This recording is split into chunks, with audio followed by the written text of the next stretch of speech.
What's up, boys and boys? It's Aaron. This week our topic is coming out, and our coming out stories. Mine is long and complicated, so I'm just gonna get right on it. I came out as a lesbian at about age 14, and I had always had gender issues, but I never knew that they were gender issues. I'd always been uncomfortable and felt that I was in the wrong body, but I didn't know what the right body was. And I didn't realize that the things that I was uncomfortable with had to do with the fact that I was assigned female. I imagined my grown-up self being a man. I felt really out of place in groups of girls and felt like I belonged with the boys, even though society kept placing me on the other side. I would joke about how I should have been born with a penis, and I wore huge baggy clothes, I'm talking 2XL. I am tiny. And in middle school I was wearing 2X big baggy t-shirts and stuff to hide my chest and my hips.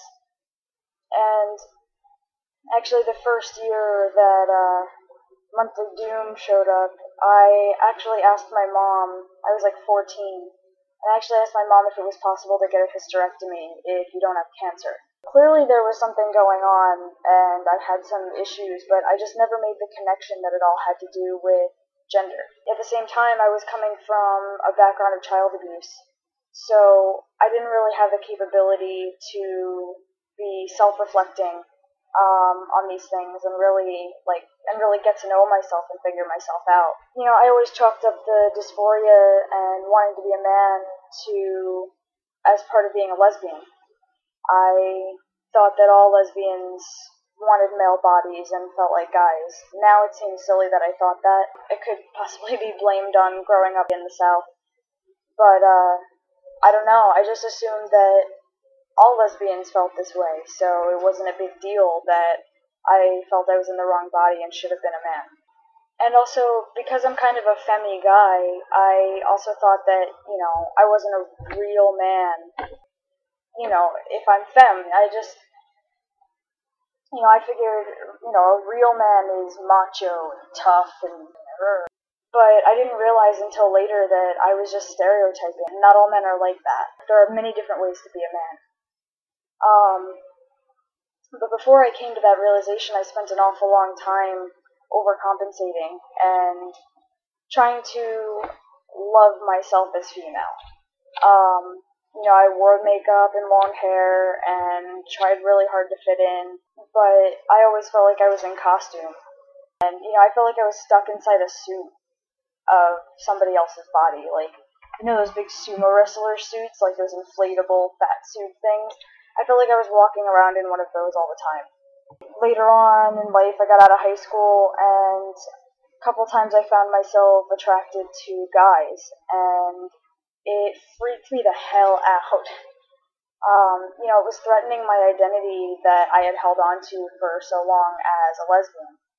And, which to me, it was more threatening my masculinity. I felt if I liked a guy, then it took away from my maleness. It didn't make the connection, but it did make me think more deeply about what the real issue was. So, summer of 2009, I saw the documentary Gender Rebels on Logo. If you haven't seen it, it's about 3 FTM people. One is trans, and the other 2 are basically genderqueer. So it's just 3 different perspectives on 3 different types of trans people. And everything clicked. And it scared me.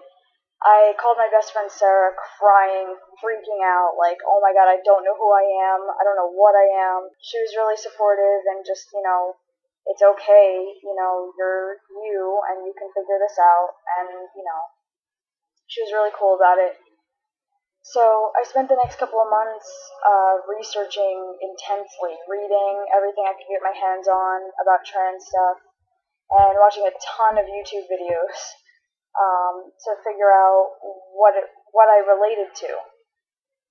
I came out to my partner and my mom as genderqueer, and, expressed wanting to be male and my dysphoria and wanting to be perceived as male in society.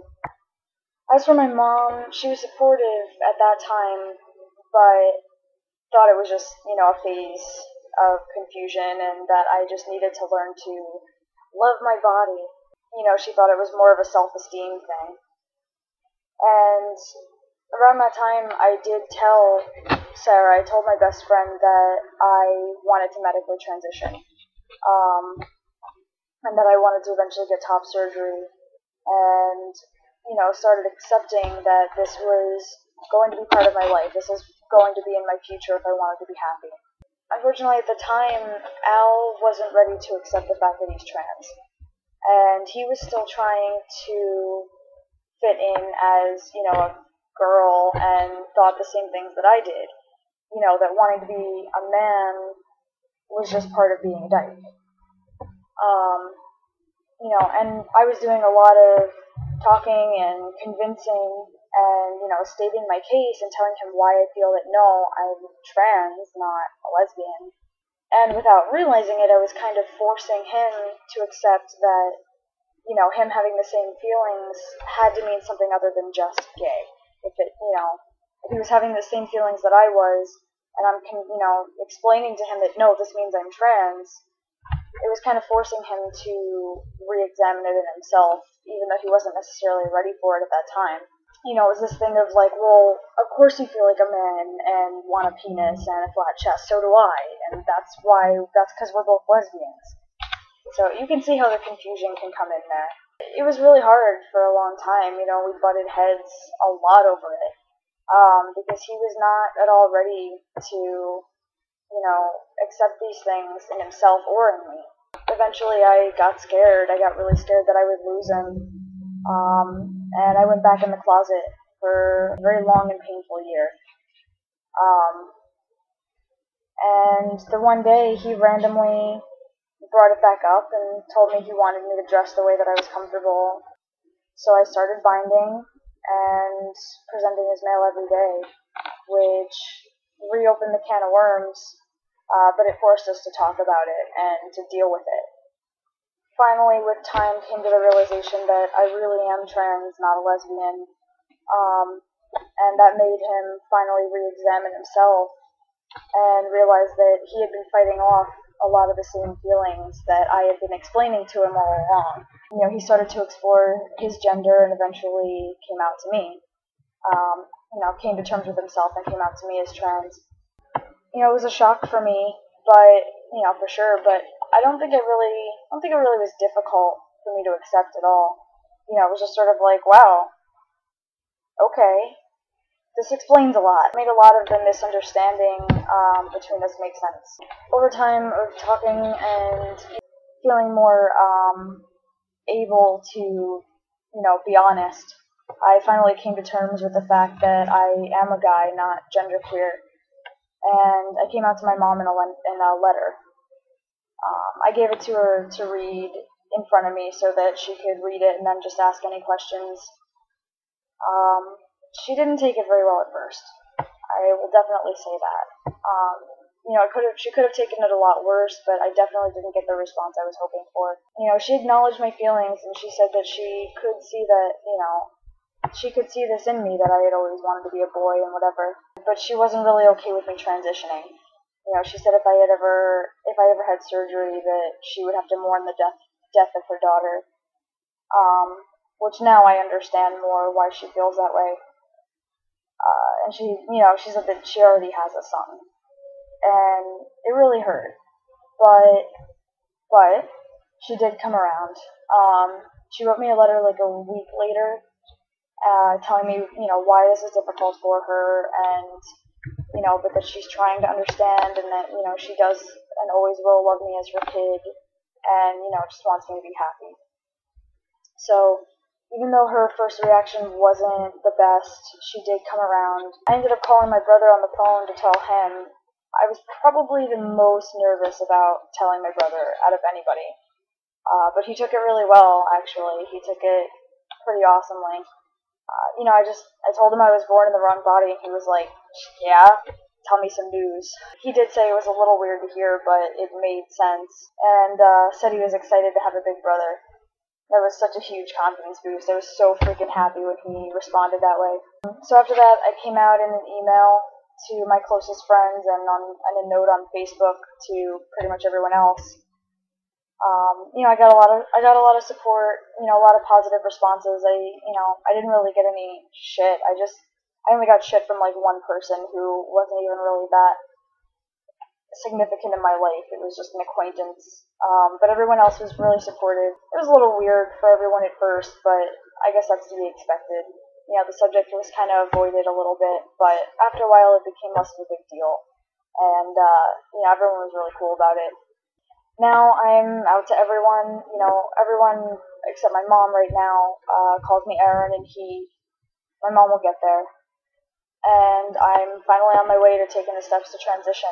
It was definitely a long road. My whole coming out process was a long process, but I made it this far, so. Anyway, questions. Eli asked about hair. I trim my hair myself when I really have to, but I really prefer to just go to a barber. I almost said to go to a butcher. That would be bad. I'm really vain about my hair, so I really can't stand when it's messed up. I wouldn't want to risk screwing it up. Tristan asked, what's our guilty pleasure TV show? I don't watch a whole lot of TV, so I don't feel too guilty, but I would say my guilty pleasure show is probably Hoarders. I don't know why, it just fascinates me. Human psychology in general fascinates me, so that show is like, I don't know.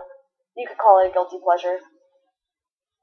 I think that was all for questions. So my question is, what is your favorite Halloween costume that you've ever worn? I know it's not remotely close to Halloween, but that's what I could come up with. Mine, last year I dressed as David Bowie, and the year before that I was zombie Sid Vicious. So those are my two favorite Halloween costumes so far. So yeah, that's my coming out story, and I'll see you guys next week. Peace out.